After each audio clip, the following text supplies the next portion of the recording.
যুবকের সেজদা আল্লাহর আরশ কাঁপা ওঠে। নওজোয়ান সেজদা দিলে আল্লাহ আরশ আজিম থেকে বলে, যুবক তুই আমারে সেজদা দিলি, যা ওয়াদা দিলাম হাসরের ময়দান আমি তোরে আমার আরশের ছায়া দেব।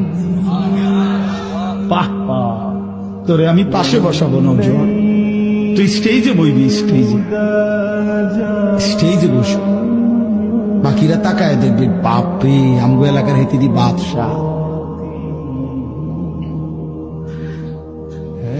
আল্লাহ তৌফিক দান করুন।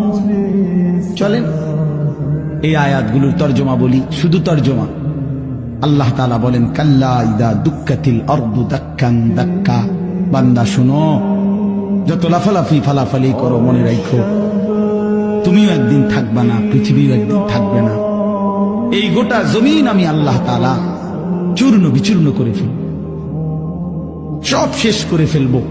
আসমান জমিন চন্দ্র সূর্য সব শেষ করে ফেলবো। হাসরের মাঠ কায়েম হবে।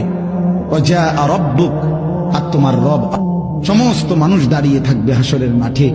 তোমার রব আল্লাহ হাসরের মাঠে আগমন করবেন। ওয়াল মালাকু সাফফান সাফফা, কোটি কোটি ফেরেশতা হাসরের ময়দানে সারিবদ্ধভাবে দাঁড়াবে।